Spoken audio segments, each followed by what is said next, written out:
This is the One Girl Revolution podcast, a podcast that highlights the stories of world-changing women and girls across the country. We hope that these stories inspire you, but even more so, we hope that these stories help you to see your own value, your purpose, and your power to change the world through your life. Every woman and girl is a One Girl Revolution. Welcome to the One Girl Revolution podcast. It's your girl, Kate, here. This week's episode is one of love, legacy, and little lives lighting up the world. I am so honored to welcome our guest, Ellen Boyer, co-founder of the Brett Boyer Foundation. Ellen and her husband, Bo, founded the Brett Boyer Foundation in memory of their beautiful daughter, Brett, who was born with Down syndrome and a congenital heart defect. Though Brett's life on Earth was tragically short, her impact has been immense, and her spirit and her legacy continues to shine through the work of this powerful foundation.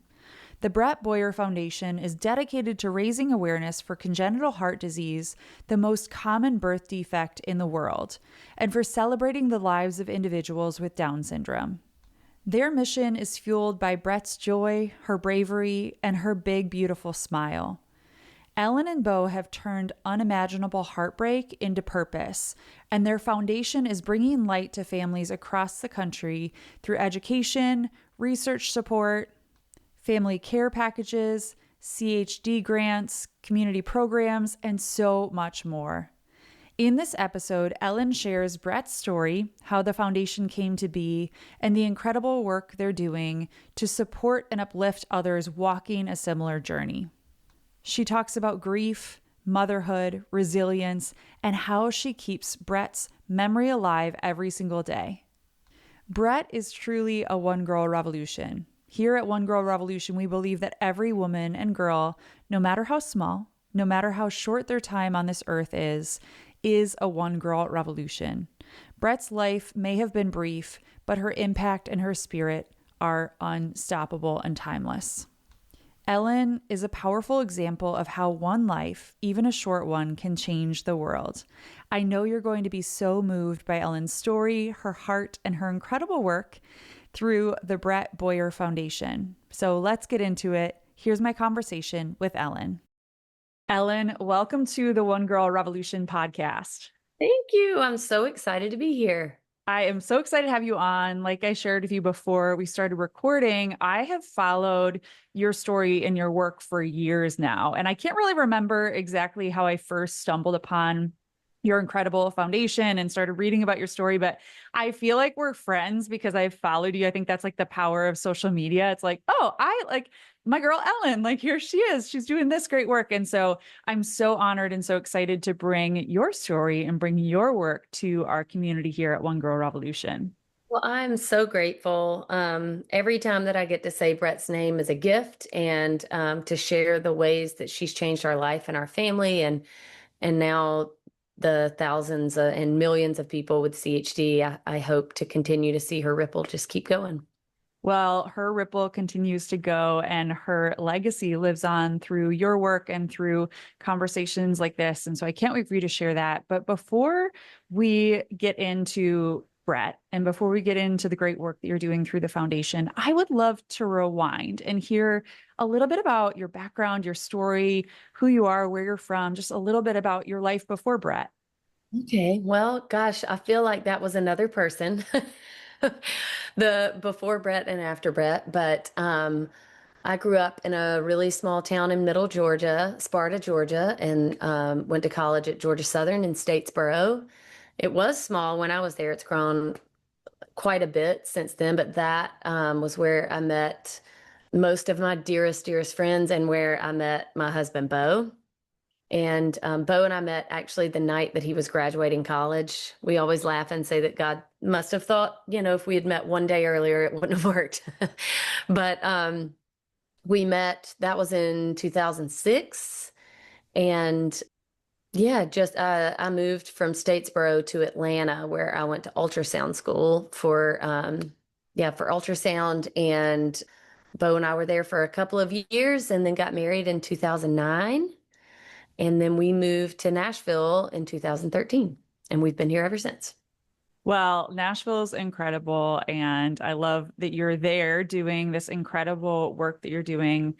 Let's talk about Sadie Brett Boyer. How did her little life come in? Tell us that story. So Bo and I were living in Milledgeville, Georgia, when we first got married, and we knew that we wanted to have kids as soon as possible.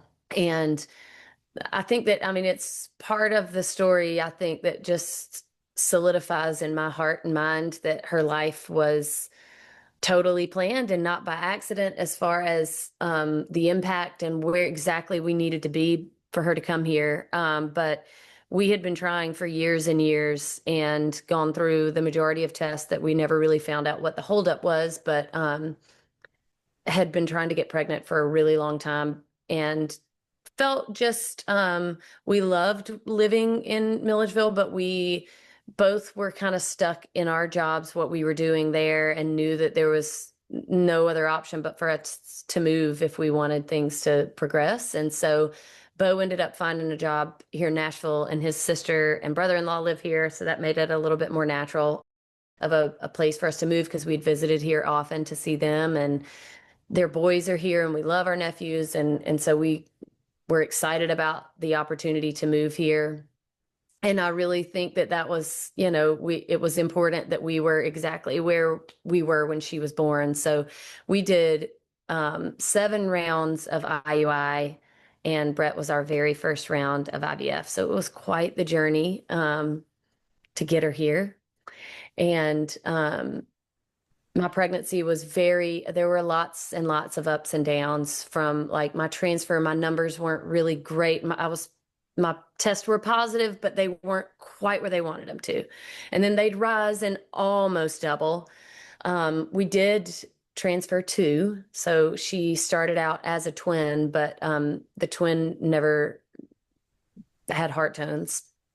So the way that that kind of complicated things, though, were through we initially, when we had our blood work done and had a positive screen for trisomy 21, they were like, but everything looks normal, so it must have been the twin.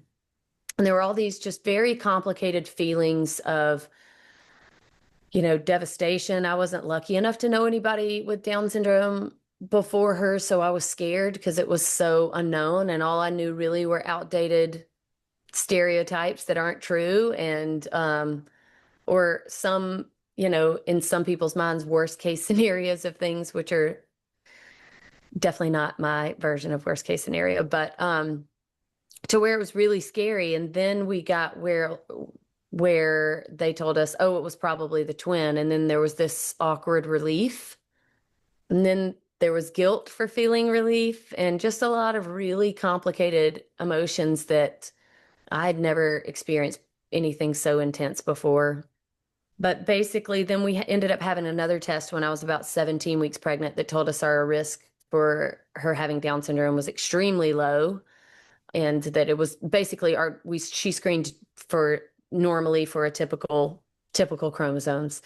And again, that all, we all felt this crazy relief, because once again, it was just so unknown. And then when we got to her ultrasound for her heart, or for her full anatomy scan, she had no soft markers for Down syndrome, but she did have an AV canal, which is the most common heart defect among people with Down syndrome. About 50% of people with Down syndrome will have a heart defect, and the most common type of those heart defects is a atrioventricular septal defect, which is what she had.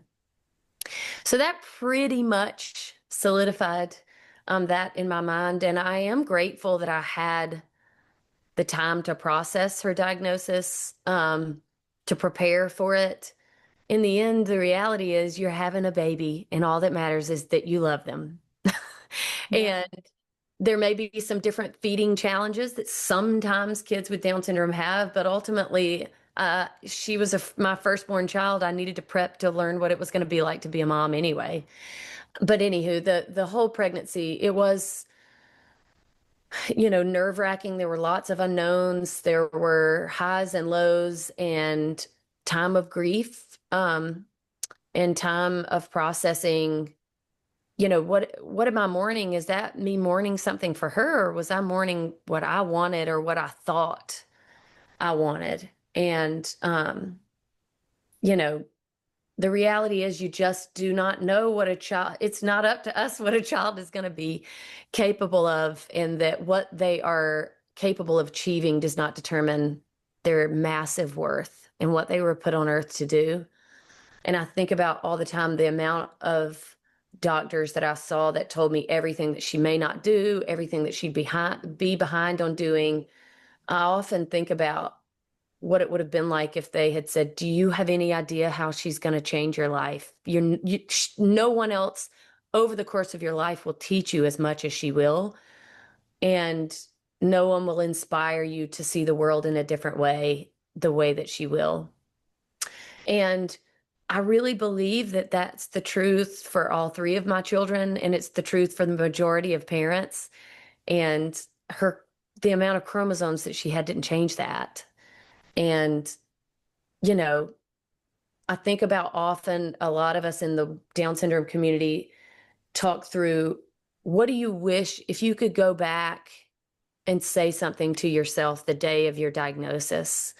I know that I may not have received it the way that I know that I would today, because there is so much unknown and it's a lot to process. But I think that what I wish that I had heard that day was, okay, I know you weren't expecting to hear this, but you're going to be fine. Congratulations, you're having a baby. This is what you wanted, and you're having a baby. And sometimes, anything out of everything's perfect, move along, is hard to hear. And it's okay for you to mourn that, go through the emotions that you deserve to go through, but she will be perfect. And one day you will be okay. And I had a mom within the Down syndrome community that her daughter is, how old is Jessie? I think she's close to my age. She's probably almost 40. I'm 41. But when I was pregnant with Brett, I had her at 32. And I remember the mom and her stepdad were so incredibly excited for us when they found out that Brett was going to have Down syndrome, that they were like, "I cannot wait for you to meet our daughter. She's the best thing that ever happened to our family." And their excitement was so genuine that it made me feel horrible because I wasn't there yet. And I catch myself now, I know exactly what that mom felt like. You just can't wait to say, like, there is a secret of life that you are about to understand. And I am so happy and excited for you. And I have to contain myself now I have several parents all the time that I'm talking to that I can feel when they're there yet and when they're not quite there yet. And everybody's journey is different, but I promise you 100% of the people that receive this diagnosis, when that child is born, you will get there and you will think, how did I not understand this? But it's like a fraternity. Until you're initiated, I can't put it into words, the joy that Brett having Down syndrome has brought to my life and continues to. That she has had unique abilities the same way that my other two children are unique and different. And I couldn't have loved her more. I would have never, ever, ever changed that diagnosis or that thing about her. Every day, women and girls are changing the world, lifting up their communities, and making a difference. At One Girl Revolution, we are dedicated to highlighting the stories of world-changing women and girls to inspire the world. But we can't do it alone. This year, we're celebrating 6 years of telling these world-changing stories, and we need your help to keep it going. Become a monthly donor by giving just $6 a month in honor of our anniversary. Every single dollar fuels our mission, keeping the podcast going, expanding our reach, and making sure these voices and these stories are heard far and wide. If you believe in the power of women's voices and their stories, if you want to be a part of the revolution, donate today. Go to onegirlrevolution.com/donate and be a part of the revolution.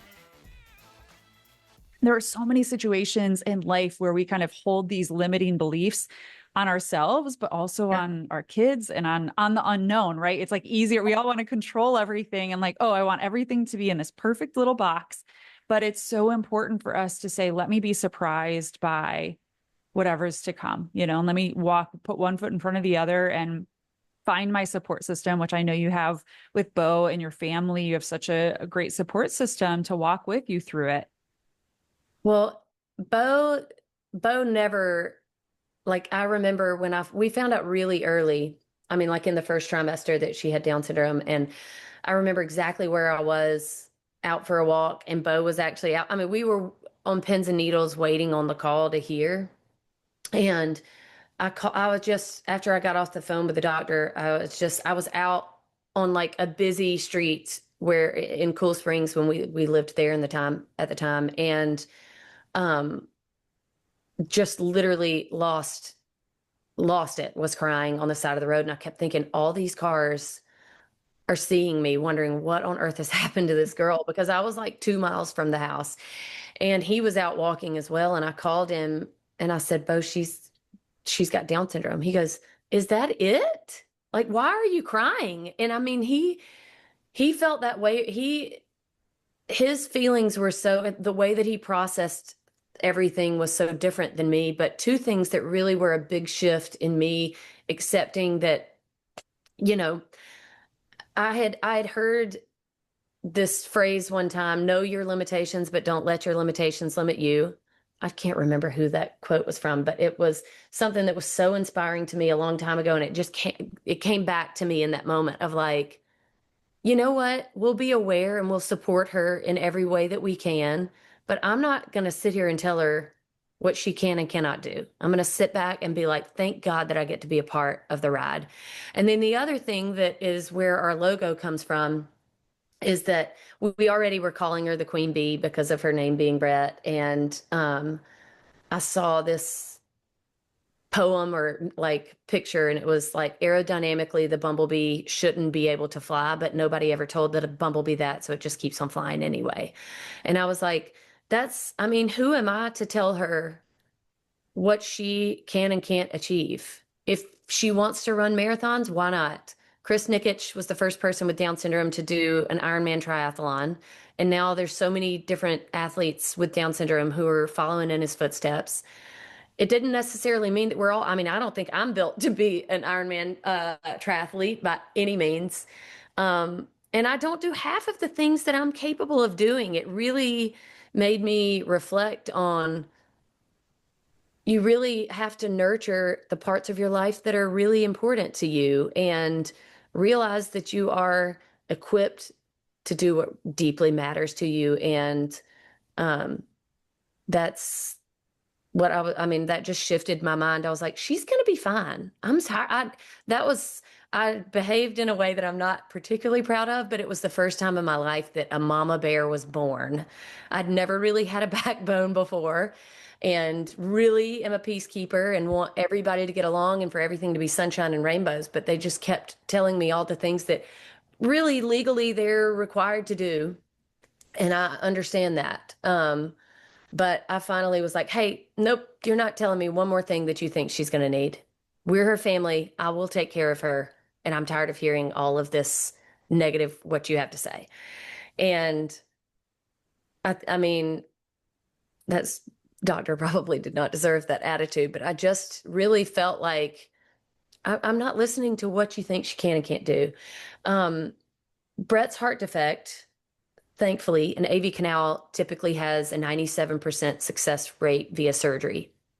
And so I've said this before, it truly never, ever, ever crossed my mind that we would be in the 3%. When I heard 97%, I was like, perfect, we can fix her heart. And then next, what? Um, I was just also uneducated about CHD and didn't realize that surgical repair does not mean fixed. There's never a cure. People with congenital heart disease are forever and always a cardiac patient.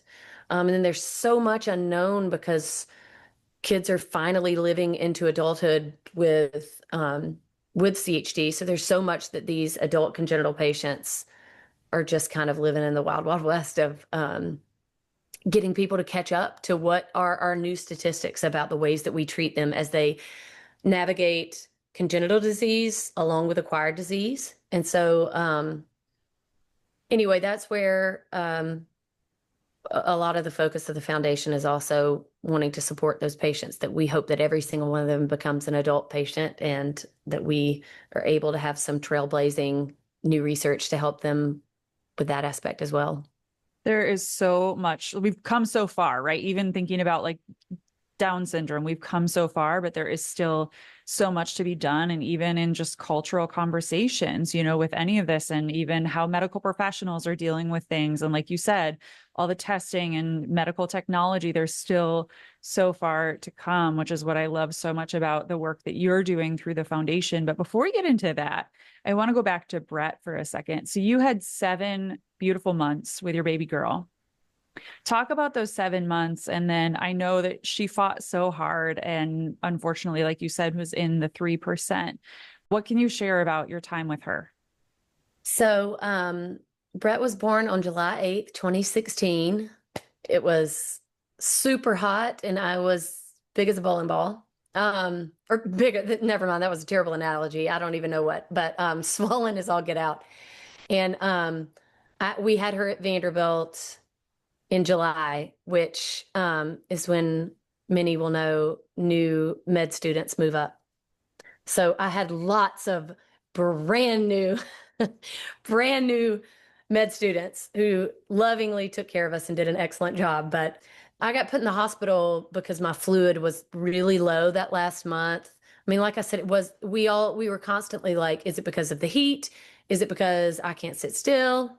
Is it because of some placental insufficiencies? And different times, sometimes with a Down syndrome diagnosis, there will be placental issues going on. But we also started seeing that there was some fluid on her kidneys. That was our first, I think that was maybe the last month of pregnancy that we were monitoring some fluid on her kidneys. But ultimately, we needed to be induced and ended up having an emergency C-section on that Friday night, July 8th.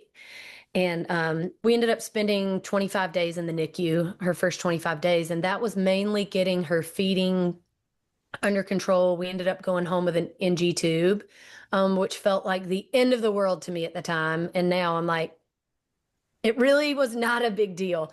It was more, I think, there's things when you're a medical parent that you're like, I do not have any experience with this. They were like, if she pulls the tube out, you can put it right back in. And, there's training for that. There's all the things. But really, the reason that we ended up staying 25 days was because we thought that her potassium levels were really, really high. And it turned out that actually we found out that they weren't high. Her samples just were being hemolyzed, making her potassium look high. But we thought that that was because of her renal insufficiencies, that we weren't quite sure what the spectrum of that was going to be.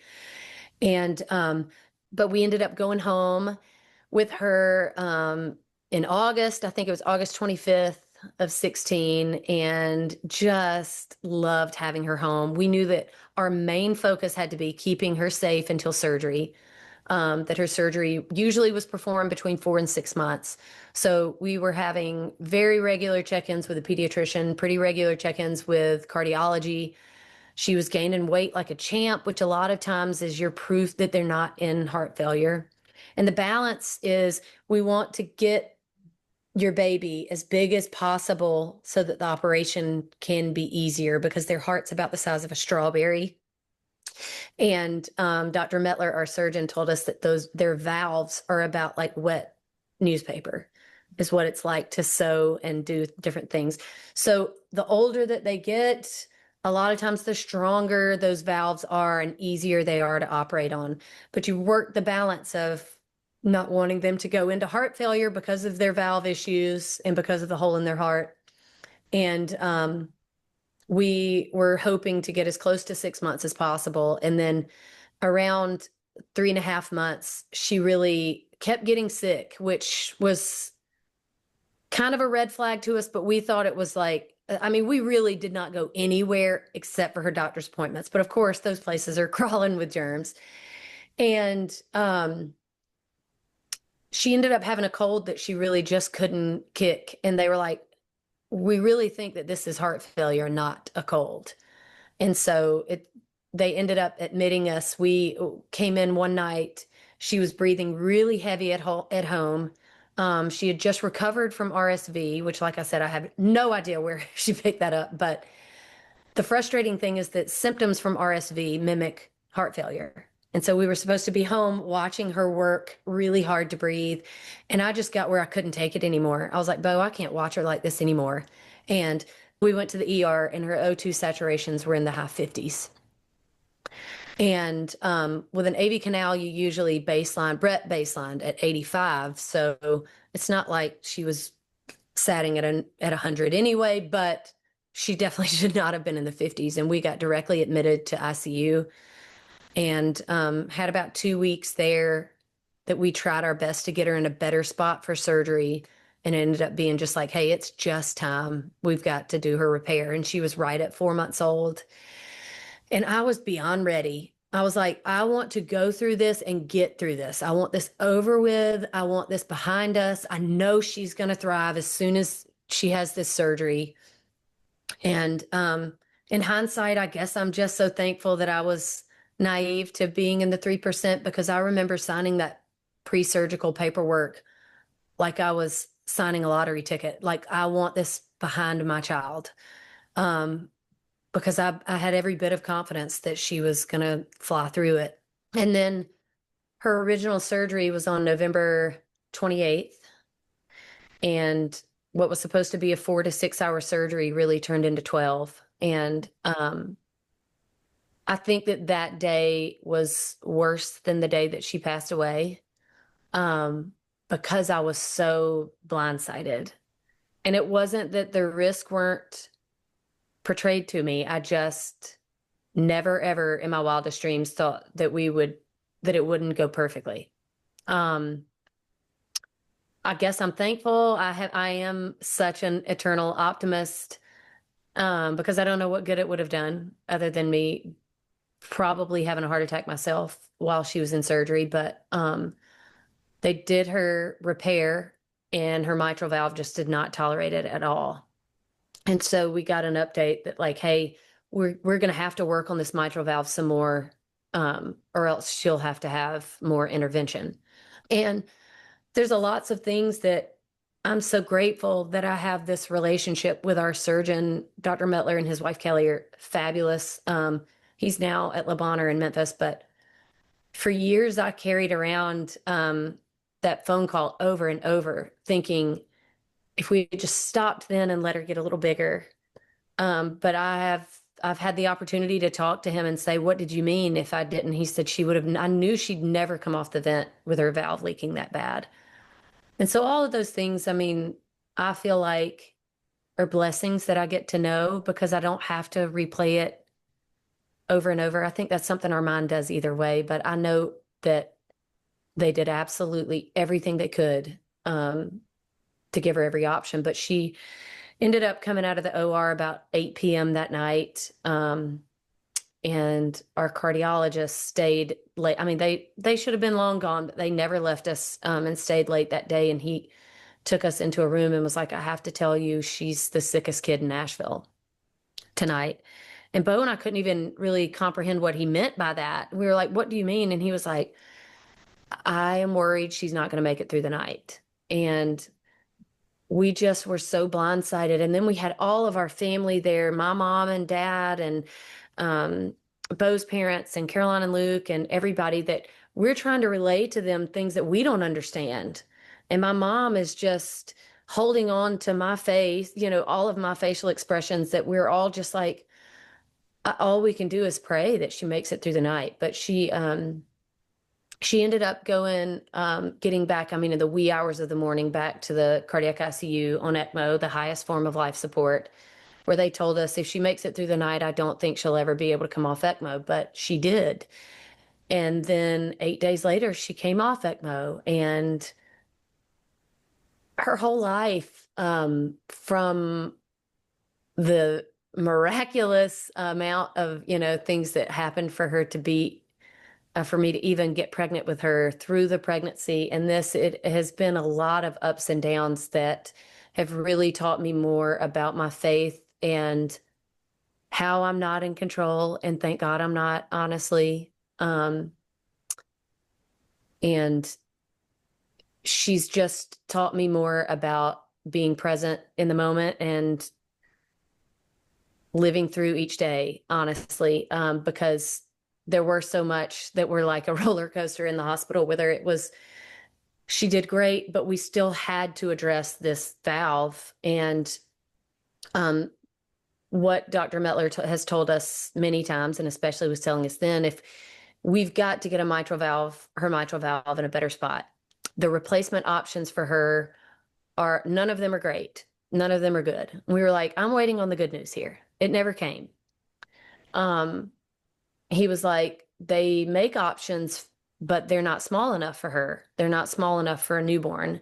And the reason for that is that the beautiful thing about children is that they grow and these valves don't grow with them.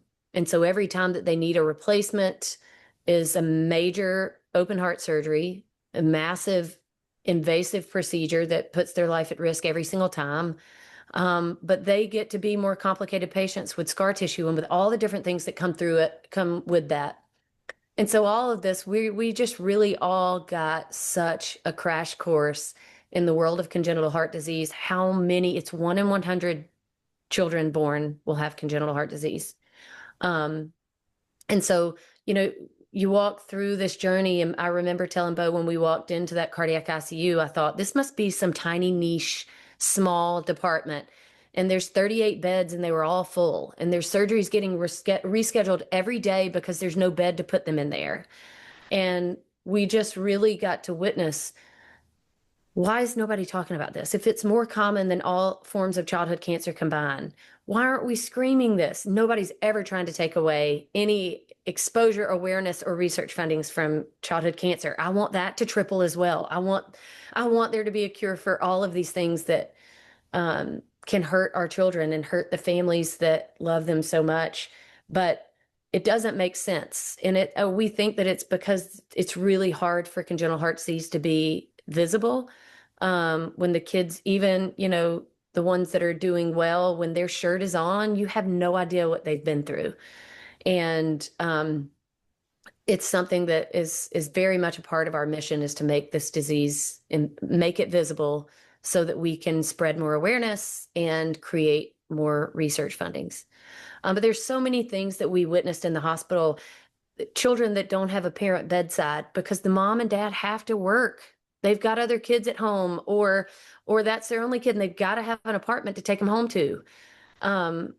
That how hard it is on siblings, that sometimes how hard it is on a marriage. That we want all of these families to feel seen and supported, and to see like, hey, what do we do about counseling for this sibling who is worried that their brother or sister is not going to survive? That's anxiety that a child should not have to be a reality. So what do we do about it? Bo and I talk about, or have been very open all the time. I mean, we walked in that hospital one person and we left a completely different. And I'm very grateful that we have fought really hard to figure out who we are now and how do we love each other through that. How do we recognize when we have anxiety and how to support each other? And several of the things that we lived through in the hospital that we've tried to be like, this is why we were given this life. This is why we were trusted with Brett, is because we can do something to help people through it. And the social workers that were so wonderful at Vanderbilt, they worked the whole 4 months that we were inpatient, over 100 days, to break down my walls, and they never did. Because when they kept asking, how can I help you? I could not see that I was crumbling. All I could think is that I come second. I need to help her. And then there's a whole different host of emotions that a dad goes through when he feels like it's my job to provide and protect my family, and there's literally nothing I can do to save her. There's just things that if we can figure out how to counsel, how to help people nourish their marriage, whether they're, you know, if they're married, then to help keep mom and dad together. If they're separated, how to help them better co-parent, how to help, you know, like I said, my mom went through this just as much as I did. I see what it did to her and my sister-in-law, my sister. None of us are the same, but I'm proud to say that I do think we all would agree we're so much better because of Brett and more compassionate to what people are going through and equipped or recognize that everybody's equipped to help other people in one way or another.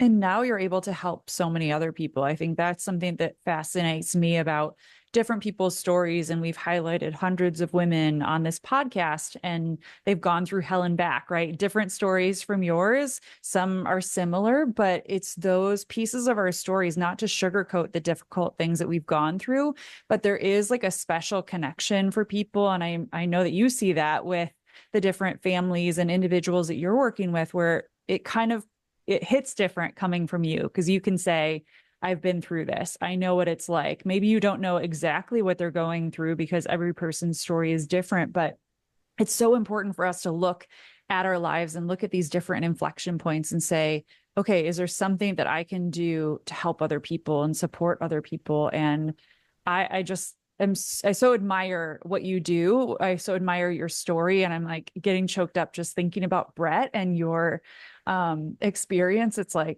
It's just so beautiful, Ellen, what you've done, what you've accomplished, and what Brett's legacy continues to shine a light on through you and through your family and friends and everybody who's involved in the foundation. Was there a spark moment when so you go through all of this with Brett and with your family? Was there a spark moment where you were like, we need to do something to help other people? We've been through this. Let's start the foundation. Or was it a mix of different things? Um, I am very uncomfortable with anger, any kind of feelings of anger. I don't like to be angry. I want, like I said, peace with everybody. But gosh, it was a couple of weeks after Brett passed away that me and Bo and my sister-in-law and brother-in-law, Caroline and Luke, Brian, and our surgeon, Brett and Kelly Metler, we all sat down and had dinner one night. And we were so fragile. We were just so thick in grief. And I asked him again. I really remember him telling me this in the hospital, but I was able to process it. I think with all the part of grief that is anger is just part of it, when I said, what did you need to save her life? And he said, well, she needed a valve replacement, but they didn't make anything small enough for her. And I said, why? If they make it this size, make it that size. And, that's my limited medical understanding, especially at the time. And he said, well, Ellen, I know that this is hard to hear, but it's not worth it to device companies to make them smaller because the return on investment's not there. It's too much of a risk, and the research is just not there. And it just set us all on fire. I remember us all locking eyes around the room, that I was like, well, then we will do it. Then we will fund it. And it has been pure love and grief moving us towards that. There's a lot of the research projects that we fund that cover the gamut of CHD. We want to improve detection rates. We want to support the clinical staff that are given these diagnoses, really help educate them from a parent perspective. This is what I hear when you say this, and this is how I want to help you because I know you're going home and it's weighing on you. How to help improve infection risk in the cardiac ICU setting, how to help, with all of the different aspects, but the major one that is selfishly a really big one for me are valve studies. And we've funded several that have made it to the bedside that I'm so proud of. A lot of them are still in clinical trials, but they are options that are working for people. And, every one of them is not going to be a home run hit. And certainly every one of them, no matter how great it is going to be the perfect choice for everybody. But the partial heart transplant has been one that through these years, as the different layers of grief have exposed themselves, the success of that one and realizing that believing in these researchers and giving them the opportunity to further, getting them to an NIH grant, that original research project cost the foundation $200,000, which is a lot of money to me, but is not a lot in the world of medical research. But that project, which we've invested more in it since then, but that original $200,000 investment has now saved over 35 kids. And so it just goes to show you, I mean, some of them are going to, get to the further the research will realize that it wasn't what they thought. But like now we know. And what can we tweak to make things better? But the partial heart transplant, what's been that has motivated all of us so much to keep going when the different levels of grief and life goes on and there's new stressors and different things that happen, that seeing that evolve and really watching the families that this has been, we're only 3 years out from the first patient that had it done, who I love, their family so much, but all of them I've got this secret obsession with. I just want to see their children living and running, and it is all the motivation that we need to keep going. Looking for stories of women who are changing the world? The One Girl Revolution podcast is your go-to for inspiration and empowerment. Subscribe today on Apple Podcasts, Spotify, or wherever you listen to podcasts, and never miss an episode. Let's celebrate the power of women together. You have accomplished so much, and I can't wait to see how you continue to grow and evolve through the foundation. I know you shared like that different people have been impacted by the work that you're doing. Is there a story or two that you could share of people that have been impacted directly through your work or through the research?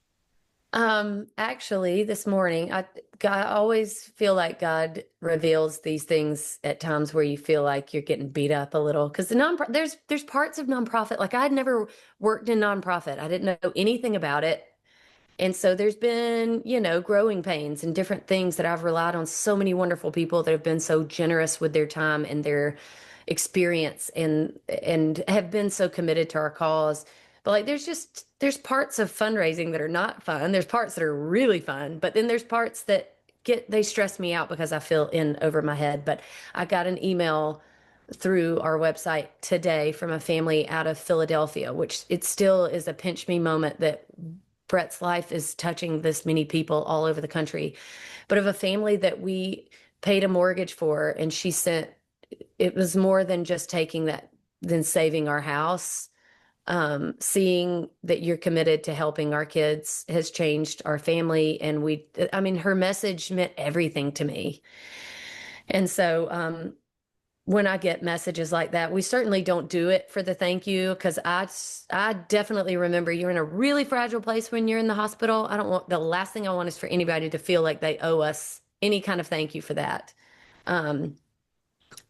But that one really hit hard to me today, and it definitely made me so grateful that we have this opportunity to help people like this. And then all of the partial heart transplant families have just been so kind about, I think what makes that project so unique is that there's a lot of times in research, it takes so long when a project's funded for it to make it to the bedside. And the fact that we funded that and it made it to the bedside so fast, and that they got to hear the motivation behind how it came to fruition, that we all just feel so connected and so grateful for each other. And so anyway, I got to meet a lot of the partial heart transplant families at Duke one day. They surprised me when I was there to just touch base with their team, and had 5 of the families there, and I got to hold their kids. And I was a mess. It filled my cup up in ways that I can never explain. Like sometimes if I'm having a hard day, they filmed it all and we have pictures that I'll go through and look and just be like, because it's frustrating. There's still kids passing away all the time from this, and this research and all of the different things, it's not happening fast enough for me. And so when I feel like there's, loss after loss within this community, I'll look back at those pictures and realize that there's really good stuff happening too. Yeah, you've accomplished so much, but there's so much work to be done. And, so many of these families and individuals, it can be so isolating. Like you even shared in your own experience and your own story, it can be so isolating being in the hospital and hearing negative thing after negative thing. And so it's so important for foundations like yours that are really this overarching. Yes, you're doing research, but you're also stepping in and supporting these families and individuals in any way that they need. Well, it's definitely my honor. One of the things that like has taken some evolving, and I credit Jennifer Pisers, our executive director, and she's just been such a gift to me in all areas of my life. She's been a dear friend, but she also has been like, okay, we've got to narrow down what do we really want to do, because right out of it I am the type that I want to do this, I want to do that, I want to help in this way. And it's like, if we spread everything out that way, we will touch people, but how can we really laser focus our impact? And so that's how, it's been through funding the medical research for congenital heart disease is our primary financial focus.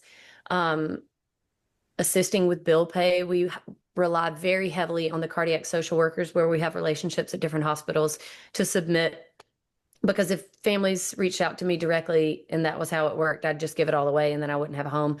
And then really helping to nurture and support the social workers within the hospital. We've funded psychologists at Vanderbilt and part-time at Duke. We've partnered with Ollie Hinkle to help with mental health support for patient, family, siblings, and the care team, the clinical staff that take such a beating for this. That mental and emotional health support we feel like is where we really want to zero in our focus.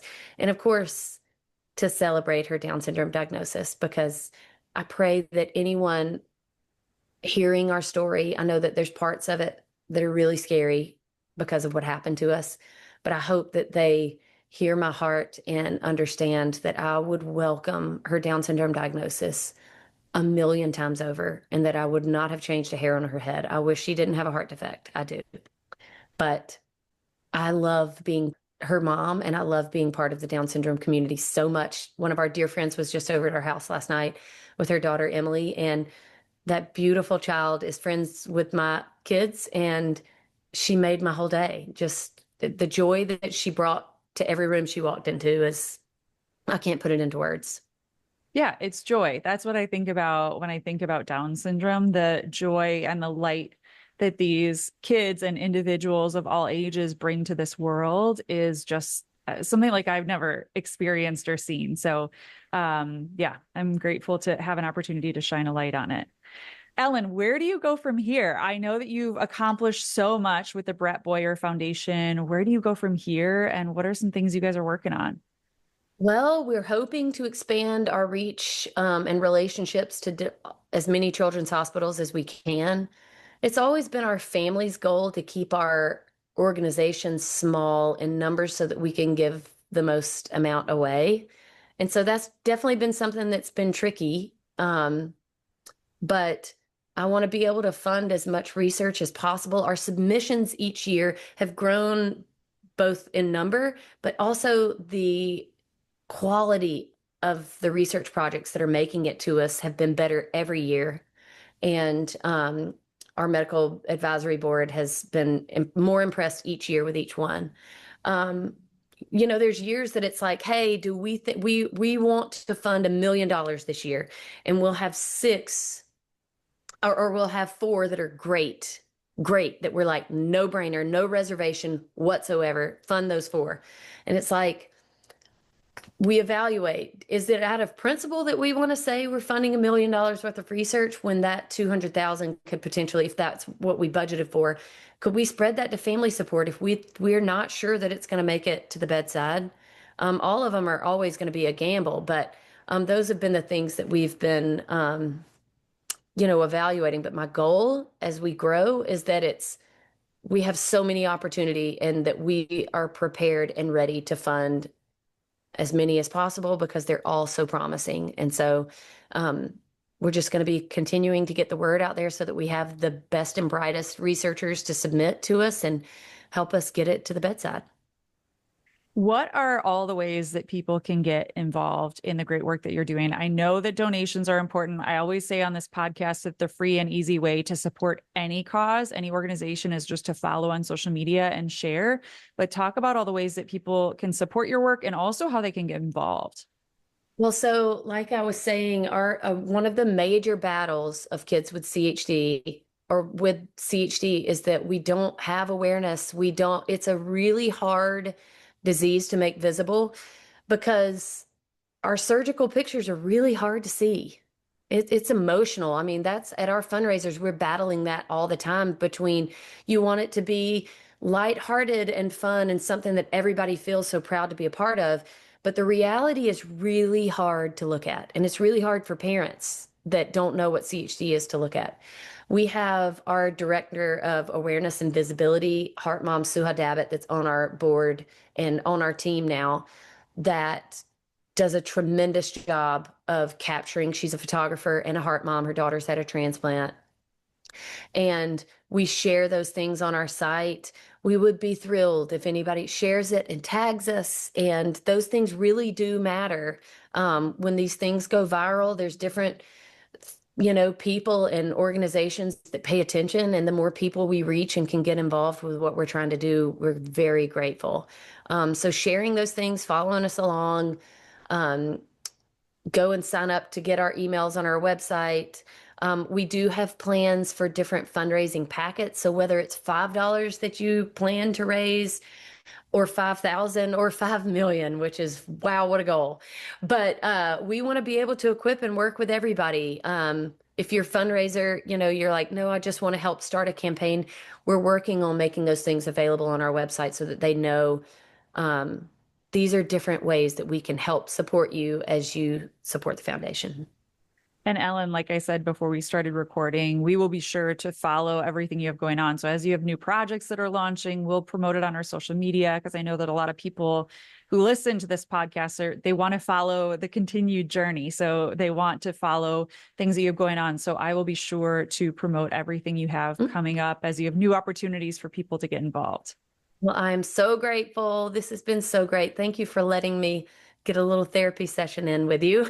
Oh my gosh, girl, I loved it so much. And I will put the website, all your social media links, everything in the show notes so people can easily get in touch with you. People can easily follow what you're doing. Before I let you go, I have a couple of last questions, Ellen. And one is kind of personal, and I have an idea that Brett is a part of it. But if you could get to the very root of why you do what you do every single day, the driving force, right? You easily could have lost Brett and been like, you know what? I just want to like focus on something else. You want to start some new hobby. And instead, you started this foundation. And like you said, nonprofit is not easy. It's not easy to run a nonprofit. But if you could get to the very root of why you do what you do every single day, what would you say that root is? Well, first of all, I have a ton of support and help within my family. Everybody's used our strengths to be like, from one having major exposure to two, Bo's great with the paperwork aspects of it that aggravate me. But um, I really felt like if I didn't figure out a way to make something really good come from her loss, that it would have killed me too. And um, I'm grateful that God put the people around us to really get this started. Dr. Metler really had a lot to do with the beginning of the foundation, because he was like, if you really want to be part of the solution, we could do something really big. And we started only funding things at Vanderbilt from, just things that felt good to us. Like, I want to be buying clothes for my baby. Well, instead, I'm going to buy for the ones up there. And there were just so many ways that kept presenting themselves of like, we can do this. And the more we did, the better it felt. And that was really what made everything get started. And why I think that we have poured so much into this, and why it wasn't just a, couple of years thing, is that I feel like we've been trusted with the ability to change, to truly make some lasting change. And so I'm just grateful to be part of it. You are such a beacon of light, and Brett's little light continues to shine through all the work that you're doing. So you are a one girl revolution, Ellen. That's why I wanted to have you on this podcast. Brett is a one girl revolution. All the women and girls that are connected to the foundation are all one girl revolutions. Everyone who's listening is too. But who is a one girl revolution in your life? Who's a woman or girl that inspires you? Um, I would have to say there's lots of them. There's lots of them. It's hard to pick one. I know that it's like kind of a trick question, but I know. it's an opportunity to shine a light. Jennifer Pizer, our executive director, came in, and it was just she and I for a long time, and has really been protective of me and of my grief, and motivated me to see even bigger. With the time that she came on, we were not involved all over the country. She's a wonderful mother to her 3 children, which inspires me outside of the foundation. But also just has really joined arms with me to make everything what it is today. And she definitely she is a constant inspiration to me. She is a one girl revolution, and I can't wait to continue to follow her work. Last question, Ellen, that I always end this podcast on, and I'd like to ask you, if you could leave women and girls around the world with one message, what would it be? You are capable and loved and equipped to do whatever you feel so passionate to do. And sometimes you don't have the life experience to make those things happen right away.